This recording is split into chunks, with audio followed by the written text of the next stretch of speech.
Terima kasih buat Pak Suhadi sebagai tim hukum Merah Putih. Ya, sekali lagi saya sampaikan ya kepada saya mohon atensi Bapak Presiden Prabowo Subianto. Ya, terjadinya framing dikatakan bahwa kejaksaan menawarkan restoratif terhadap mereka. Di media tadi pun kita dengar bahwa kejaksaan menawarkan dan lain sebagainya. Ini adalah sesuatu kebohongan yang selalu disampaikan kepada ruang publik. Ya, Bapak Prabowo, Mas Gibran, hari ini hukum dipertanyakan. Utamanya Bang Dasko. Bang Dasko, hari ini hukum dipertanyakan. Ya, kami memohon kepada para petinggi, para elit untuk tidak mendengarkan pihak-pihak yang menagih utang politik, seolah-olah juga berjasa terhadap kemenangan Prabowo Gibran, kemudian menagih hal itu untuk seorang Roy Suryo dan Dr. Tifa. Kami meminta Bapak Jaksa Agung sendiri yang harus menjelaskan bila mana memang benar bahwa telah terjadi persetujuan atau ACC penangguhan terhadap Roy Suryo CS hari ini.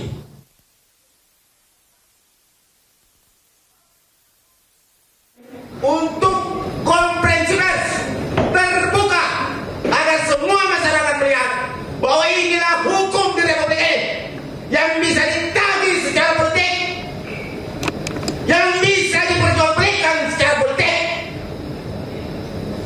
berbebas menghina siapapun, bahkan presiden setuju bebas untuk dihina. Besok lusa jangan salahkan ketika masyarakat menjadi amburadul karena penerapan hukum yang semena-mena. Yang butuh keadilan di sini bukan Roy Suryo sebagai tersangka, tetapi yang butuh keadilan adalah Bapak Insinyur Joko Widodo. Beliau adalah kurban bully. Bagaimana seorang datang ke kuburan menghina, mengatakan bahwa ini bukan anak dari ibu itu. Coba bayangkan, Pak Prabowo, Bang Dasko, bayangkan kalau ini terjadi terhadap keluarga kita semua. Bayangkan Pak Jaksa Agung, bayangkan Pak Jaksa Agung. Kalau Pak Jaksa Agung juga disampaikan seperti itu, didatangin kuburan orang tua Pak Jaksa Agung, mau dilakukan tes DNA, apakah ini membuktikan ini ruang demokrasi? Apakah ini bentuk demokrasi di Republik ini? Pernyataan pendapatkah itu? Atau tudingan fitnah keji? Saya minta kepada Jaksa Agung, lihat itu jejak digital, datang ke kuburan mengatakan harus tes DNA untuk membangunkan mayit yang ada di dalam kuburan. Betapa perihnya kami anak bangsa melihat itu. Ini contoh buruk. Ini adalah demokrasi. Mohon Jaksa Agung, Presiden Prabowo, Bang Dasko menjawab ini. Ini keadilan, ini demokrasi. Dijawab. Saya minta ini segera dijawab. Apakah ini bentuk keadilan? Penahanan bukan akhir dari segalanya, tetapi efek jerak, konsekuensi bagi pelanggaran hukum. Tetapi hinaan cacian itu akan membekas menjadi catatan yang paling buruk yang pernah ada di Republik ini. Teman-teman, hari ini kami betul-betul tidak mampu menahan apa yang ada di dalam hati kita semua, pikiran kita yang tidak mampu diterima oleh akal sehat kita, bahwa seorang anak bangsa putra terbaik hari ini dinodai dan dianggap semena-mena, diskriminasi, tetapi dia menyerahkan semuanya untuk keadilan, menyerah kepada hukum, tetapi hukum hari ini dia putasi. Hari ini Pak Desmond sudah datang, saya minta tanggapan juga bagi Saudara Desmond yang juga tidak henti-hentinya untuk membela kaum lemah seperti Bapak Insinyur Joko Widodo. Saya anggap kaum lemah karena hari ini Pak Joko Widodo telah dikeroyok beramai-ramai. Sebentar, saya mau tambahkan sedikit. Tadi memang viral ya berita tentang menyangkut masalah katanya ada ajakan dari kejaksaan untuk bagaimana dilakukan RJ, disuruh minta maaf dan lain sebagainya.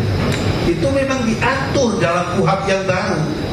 Jadi dalam rangka penyerahan ya, untuk tahap kedua mempunyai kewajiban kejaksaan itu menanyakan mau nggak restoratif justice. Itu juga kan tentu belum bisa juga dikatakan iya. Karena kenapa? Kan restoratif justice itu harus dua arah. Pak Jokowi mau nggak dalam kaitan ini? Jadi itu bukan ajakan Pak Jokowi, itu perintah undang-undang. Begitupun nanti ya di persidangan, RJ itu tetap akan ditanyakan. Bahkan nanti ditanyakan lagi di persidangan, ya, saudara mengakui kesalahan tidak? Mengaku salah tidak? Ini KUHP yang mengatur. Jadi bukan permintaan Pak Jokowi atau ada permintaan-permintaan dari kuasa hukum, bukan. Tapi itu adalah perintah undang-undang yang harus disampaikan, ya.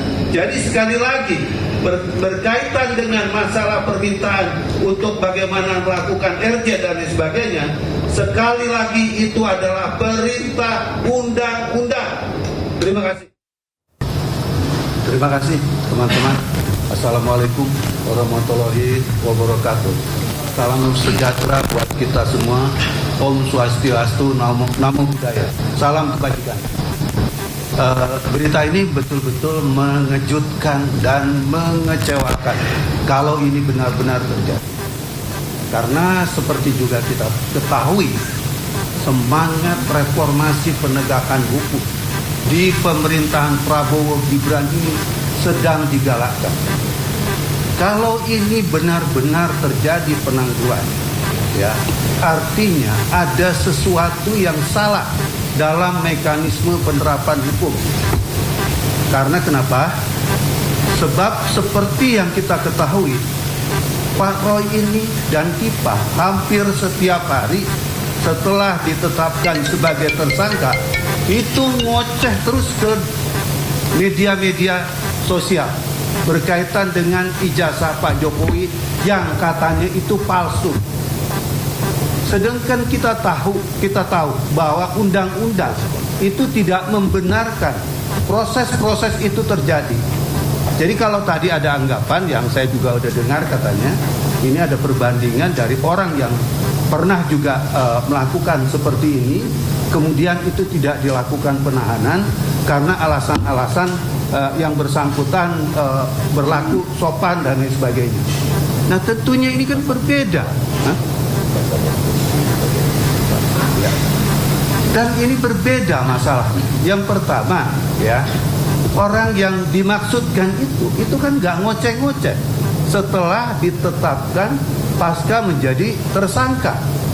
Dia kooperatif sampai di persidangan. Dia juga baru bicara itu di ruang-ruang persidangan. Tetapi berbeda dengan Roy Suryo dan Tipa. Ini setiap hari setelah ditetapkan tersangka itu ngoceh terus. Ijazahnya Pak Jokowi palsu. 1000 penemuan sudah dilakukan katanya. Ini kan luar biasa. Dan kita tahu ya, yang melaporkan ini adalah Presiden ke-7. Terus kemudian juga saya agak terkejut. Ada beberapa jenderal yang mengatakan ada rasa ketidakadilan dengan ditahannya atau ditangkapnya Pak Roy ini dalam konteks penahanan. Loh, kenapa yang dilihat hanya sisinya Pak Roy? Kok nggak dilihat sisinya Pak Jokowi yang terus setiap hari dibully, yang setiap hari disakiti perasaan dan jiwa raganya? Kita bukan memasuki arena-arena wilayah yang subjektif dalam persoalan ini, tapi kami di sini melihat kepada sisi hukumnya. Ini kan perbuatan-perbuatan yang menurut saya pada norma hukum yang tidak wajar. Kok udah ditetapkan tersangka terus masih nyanyi melakukan ini, terus kemudian sekarang menjadi ranah perdebatan untuk bagaimana mendapatkan perlakuan istimewa. Karena kalau ditangguhkan, berarti ada perlakuan istimewa yang dilekatkan kepada Roy Suryo dan Tipa dalam kaitan ini. Ini kan tentunya menjadi ambigu, di mana letak penegakan hukum. Sedangkan kita tahu, sedangkan juga kita paham, ya, yang bersangkutan itu adalah residivis, terutama Roy Suryo. Terus yang kedua juga, ancaman hukuman ini itu di atas 5 tahun. Seperti juga kita pernah ungkapkan, itu di pasal 32 Undang-Undang ITE, pasal 35 Undang-Undang ITE, ancaman hukumannya 10 sampai 12 tahun. Jadi alasan apa kalau seandainya itu dijadikan pemaaf? Ini kan tentunya nggak benar. Jangan hanya melihat kepada Roy dalam kaitan ini, ya, yang baru ditangkap, baru ditahan. Tetapi bagaimana kekecewaan seseorang presiden yang setiap hari dibully dengan cara-cara yang sangat tidak beradab? Apakah kita mau seperti itu? Apakah kita melihat cermin hukum di negara hukum seperti ini? Kan tentunya juga tidak. Alasan-alasan penahanan yang dilakukan oleh Polda itu sesuai dengan mekanisme hukum, supaya bagaimana jalannya persidangan itu nanti berjalan dengan kondusif. Karena saya yakin setelah nanti dibebaskan atau dilakukan penangguhan, penahanan, apakah itu tahanan kota, tahanan rumah, atau tahanan-tahanan yang lain, saya yakin 3 hari kemudian juga akan terambil lagi media sosial, media TV dan lain sebagainya, berkaitan bahwa Roy sudah menemukan lagi data Pak Jokowi jasanya palsu. Apakah begitu perlakuannya? Apakah begitu memperlakukan hukum? Jadi kan tentunya di sini ada sesuatu yang menurut saya ini pendukung Prabowo Gibran loh ya. Dari Pilpres saya adalah pendukung Prabowo Gibran. Jadi kalau ini terjadi, jujur saya kecewa dengan pemerintahan ini. Terima kasih.